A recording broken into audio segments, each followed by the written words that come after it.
I'm Tyra Banks, and this is Britain's Next Top Social Class. This season, 1750 to 1900, we are tracing the evolution of the working class versus the middle class. Let's see who's on top. Let's welcome in our three finalists, representing all the workers in the factories. I'm Jebediah Smith, but you can call me Jeb. I'm a working class man, and I'm just lucky to be here. Representing all women in the mines. I'm Sarah Opling, and I'm digging my way to the top. And then, representing the middle class. I'm Bradford Cunningham, and I know I'm going to be on top. As part of the finale, we will be looking at the contestants' evolution up to this point. Let's begin with the confessionals from episode 1750 with Jebediah representing the working class. Hello, Jebediah here. So, right now, I just work from my home and I farm my land. And I love it. I just get to make my own hours and it's hard work, but I'm in control of myself. And I have plenty of leisure time to spend with my kids and my lovely wife. And I'm just always so happy. They're closing in the land! Now there's no land for us peasants to use to farm! It's all closed in! Oh, come on, Sally, Susie, Bobby, Johnny, we're leaving for the city! It is 1799 and we are on our way to the city of Manchester to get to work. All of them are here. Susie, Johnny, Billy, Joseph, Jackie, Lynn. Oh. I sometimes forget the names. They are all here right behind me and we're all going together. And I hear through the grapevine that the Combination Acts have just been passed. No more guilds, I guess. I also hear that there are no more grapevines, just factories. It is now 1823 and I am living in Manchester and working in a factory in Manchester, the hub of industry. Oh, and right now there are only about half of us, which is about 1,500,000 who are living with steady jobs, and the other half live in they just don't know if they're going to have a job the next day because there is only sufficient work, regular work, for about half of us.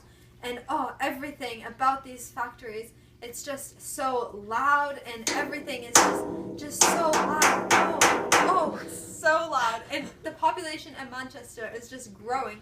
I hear that in 1771 there were only 22,000 people, and now, about 50 years later, there are 180,000. That's what industry does to you. It is now 1834.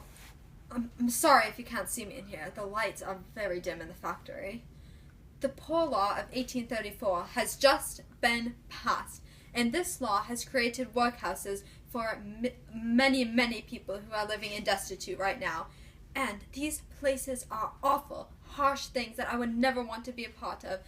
In fact, the managers of one of these said, and I quote, "Our intention is to make the poorhouses as much like prisons as possible," end quote.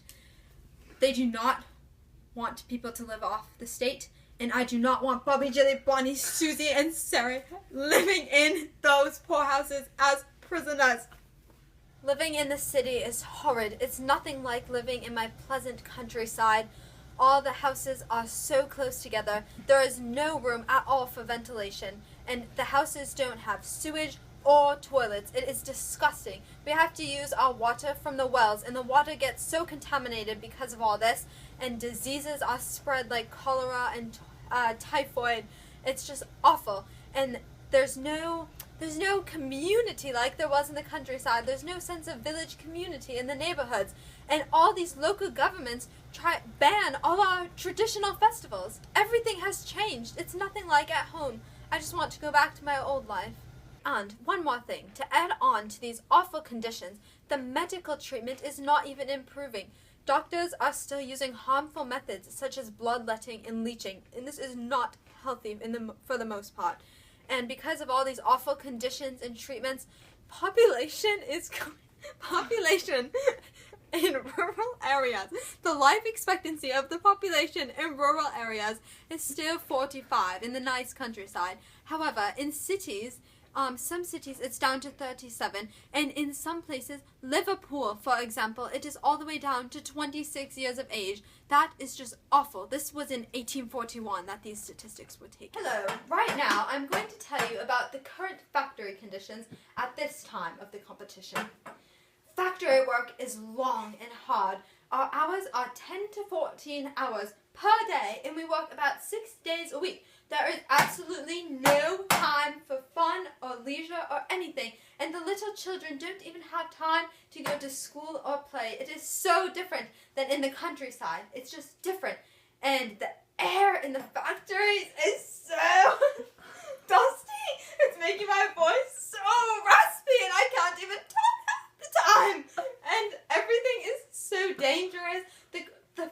Everything is just dangerous, and we're not even allowed to get distracted. We're not allowed to talk to our neighbors. I should not be talking right now, and they don't want me getting distracted because it can get dangerous. Ah! My hand! Hello. This year marks the end of my journey and the end of this competition.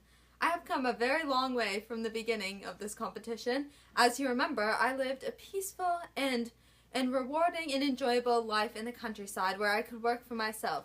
Then I was forced to move to the city with my family, and I had to work in the factory.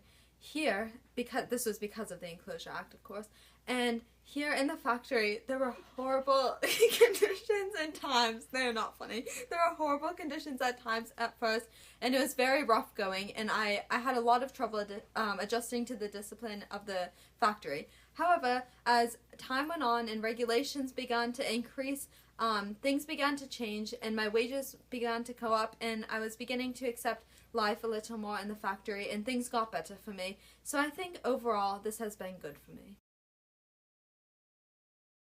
I'm very sad to say that my beloved husband has just passed away, and now I am forced to work in the coal mines. I need to support myself, I need to support my children, I have a baby on the way, and even though the separate spheres where women have to work at home and take care of the household, I am forced to go into the dirty coal mine, and I'm very scared of what's to come. I need to go tend to my child now.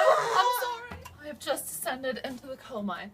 It's dark, it's wet, it's hot. My daily work, I must haul pounds of heavy load up these hills and into the dark. Oh. Oh. Oh. I think my water broke. Oh, I need help. I'll help you. I can do this. I was a midwife at one point. Lay down. Lay down. Just lay down and stay calm. Oh, it's a boy. It's a boy. God bless baby. I will name him Sleepy. He is born to be a miner someday. I am a mom and a bee, man. It is so hot in here. I just want to take all of my clothes off. So baby, tell me what's the use? I said it's getting hot in here. So The baby is hot. The baby is so hot. Now 1842 and the Mining Act has just been passed. Now, women and children and boys under the age of 10 can no longer work in the mines. I'm quite upset about this because now I have no way of supporting my children and I have no husband. Some of my friends, however, are very happy because they have a family whereas I have none. I just feel so alone sometimes. Safe to say, I'm no longer whistling while I'm working. Oh, I didn't see you there. My name's Bradford Cunningham, and I'm a factory overseer here in Manchester. I was a factory worker, but I've worked my way up. Right now I have 2 children at home and a wife, a lovely, lovely wife. She gives input all the time, and I'm so grateful for her help. Right now, being in the middle class means a lot to me. I've gotten more opportunities, and I can't wait as the Industrial Revolution grows. Oh, what a wonderful life! It's been such a long time since my last confessional, because quite honestly, I've been quite busy. I've become part of the upper middle class, which means that I own my own factory. 3, to be exact.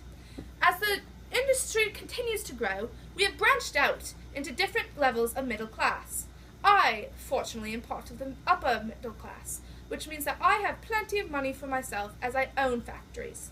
Middle class workers in part of the middle level, they are running the factories and have other professional jobs like doctors and lawyers. And then there's the lower middle class as well. They have professional jobs such as white-collar jobs as clerics and administrators. They're not quite on my level, but you can be safe to say that I am making it rain up in here. Oh, finally, you get to meet my dear wife, Lavender. Here at my house, we're hosting a dinner party. This is quite common for the upper middle class.